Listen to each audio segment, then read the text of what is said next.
Good evening student. मैं आपकी प्रेरणा excellent public secondary school से प्रीति मैम बोल रही हूँ, जो आपका सब्जेक्ट हिंदी पढ़ाती हैं। मैंने भी आज ऑनलाइन क्लासेस में से आपको पढ़ाने के लिए आपके सिलेबस में जो है क्रिया का टॉपिक चुना है, जो अपन अभी आगे करेंगे। इससे पहले मैं आपसे कुछ बात करना चाहती हूँ कि हमारे स्टाफ के सभी टीचर्स अपने अपने सब्जेक्ट को पढ़ाने के लिए काफ़ी कोशिश कर रहे हैं कि बच्चों को ऑनलाइन शिक्षा दे पाए, ताकि कोरोना महामारी जो चल रही है उसमें उनकी पढ़ाई का कोई लॉस ना हो, डिस्टर्बेंस ना हो। जहाँ तक हो सके फर्स्ट टेस्ट जितना सिलेबस वो करवा रहे हैं, कोशिश कर रहे हैं। लेकिन उनसे जब मैंने रिपोर्ट ली तो उनसे मुझे सूचना मिली कि कुछ बच्चों का ही रिस्पॉन्स उन्हें अच्छा मिल रहा है, लेकिन कुछ बच्चे हैं जो बिल्कुल भी अलर्ट नहीं हैं, ना वो सर का दिया हुआ जो सिलेबस या जो भी टॉपिक है, जो काम है, जो होमवर्क है अच्छे से कर रहे हैं, और ना ही वो कुछ रिस्पॉन्स दे रहे हैं।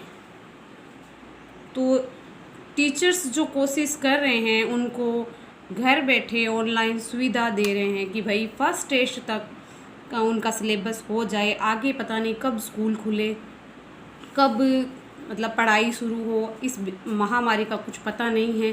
तो कम से कम अपन फर्स्ट टेस्ट जितना सिलेबस तैयार हो तो रिवीज़न करके, अगर स्कूल खुलने में लेट हो तो अपन थोड़ा रिवीज़न करके फर्स्ट टेस्ट ले सके, और इस तरीके से अपने सिलेबस में देरी ना हो, या आगे फिर अपना सिलेबस कुछ जैसे अर्धवार्षिक परीक्षा वगैरह आ जाए तो अधूरा न रह जाए, तो उससे बच्चों का लॉस होगा। इसलिए मेरी रिक्वेस्ट है कि सभी बच्चे अलर्ट होकर सभी टीचर को अच्छा रिस्पॉन्स दें और उनकी इस कोशिश पर उनको सपोर्ट करें, उनका साथ दें, और अपनी पढ़ाई जैसे वो ऑनलाइन करवा रहे हैं उसको विधिवत रूप से करें।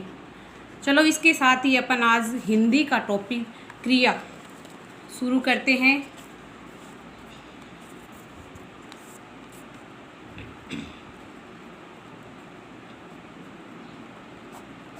क्रिया क्रिया की क्या परिभाषा होती है?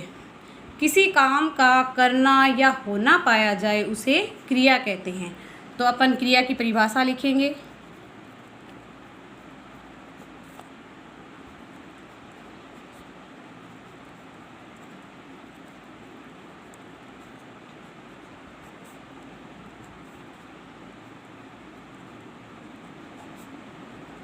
जिस शब्द से किसी कार्य का करना या होना पाया जाए उसे क्रिया कहते हैं। जैसे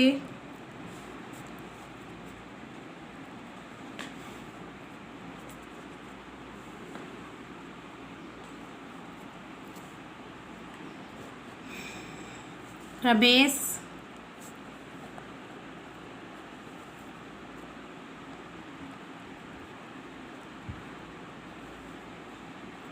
दौड़ता है, रीना सोती है,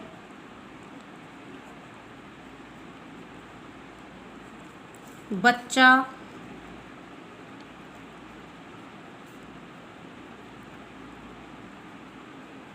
कूदता है।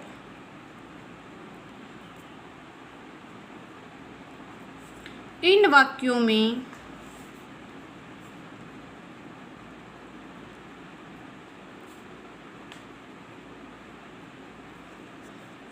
दौड़ना,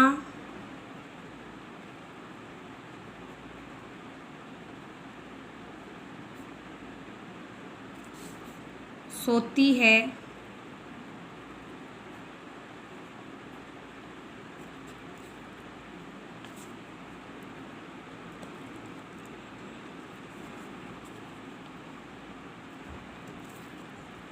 कूदता है,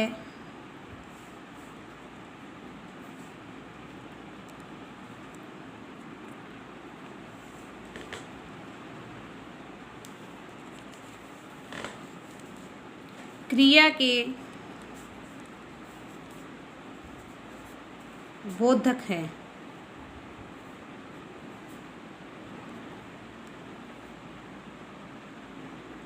और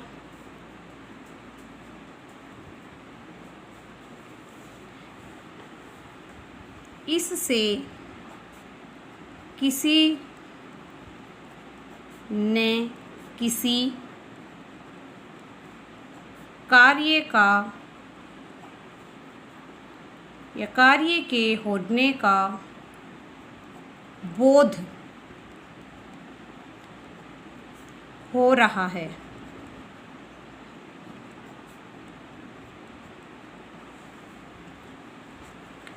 आगे देखते हैं अपन कि क्रिया का निर्माण कैसे हुआ।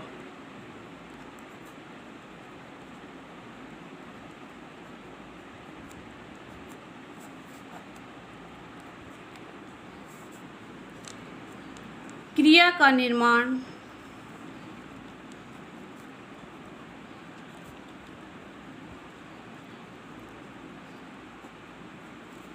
धातु से होता है,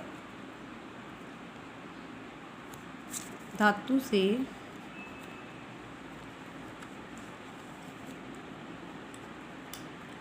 होता है, अर्थात क्रिया के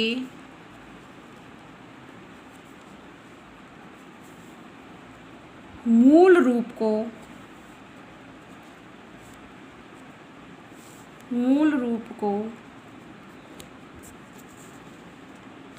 धातु कहते हैं। जैसे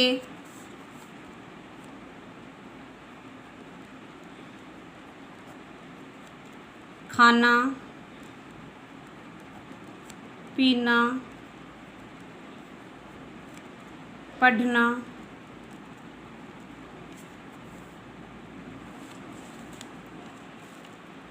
लिखना,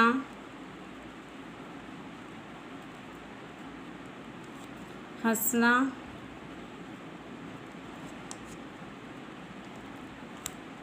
देखना,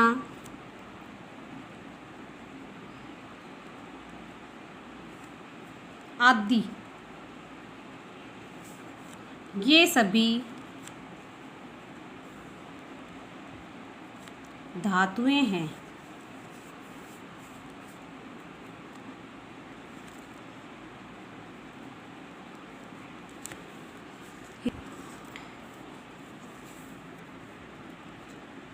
हिंदी में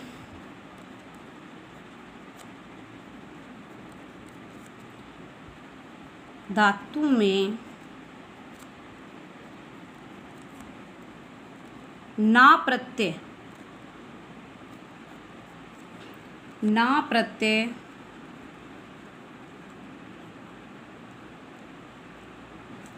लगाने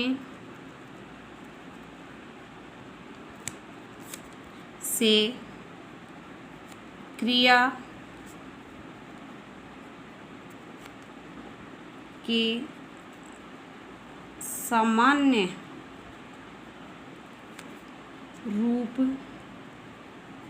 बन जाते हैं।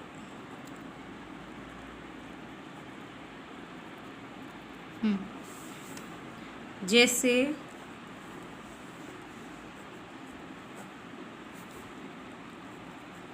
खा प्लस ना बराबर खाना, पी प्लस ना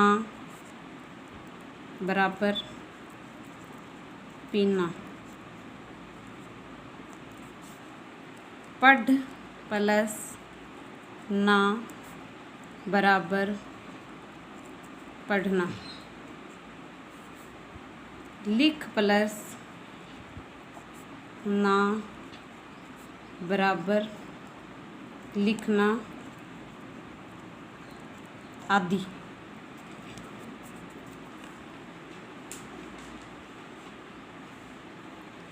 अब आगे चलते हैं अपन क्रिया के भेद।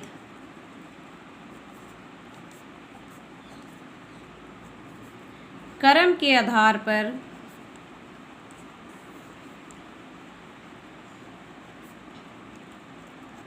क्रिया के दो भेद होते हैं।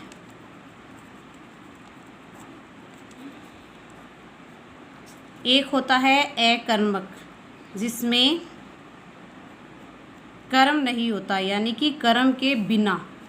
दूसरा होता है सकर्मक, यानी कि यानी साथ, कर्म के साथ, जिसमें कर्म प्रधान होता है। और अकर्मक में कर्म नहीं होता है, पूरा प्रभाव कर्ता पर ही पड़ता है। इसका विवरण अपन कल जो वीडियो होगा उसमें, आगे जो क्लास ली जाएगी उसमें पढ़ाऊँगी। हाँ, आज के लिए इतना ही। आज मैंने कुछ आपसे बातचीत भी कर ली कि भाई टीचर्स बता रहे थे कि मैम आप जब टॉपिक पढ़ाओ या आप जब क्लास लो उनकी, तो हमारी इस बारे में बात करना। तो बात हो गई। तो आज के लिए इतना ही। बाकी आगे अपन क्रिया के भेदों का विवरण कल वाली क्लास में पढ़ेंगे। और इतना आप एक ग्रामर की नोटबुक डाल के उसमें उतारेंगे। और मैं आपसे चाहती हूँ कि आप मेरे कहने के बाद में रिस्पॉन्स अच्छा देंगे। और मैं भी आपका जो टॉपिक, एक दो टॉपिक कंप्लीट होने के बाद आपसे टेस्ट के द्वारा आपका रिस्पॉन्स मांगूंगी। देखूंगी कि आपने मुझे क्या रिस्पॉन्स दिया है और मेरी कही हुई बातों का आप पे क्या असर हुआ। इसी के साथ धन्यवाद। थैंक्स।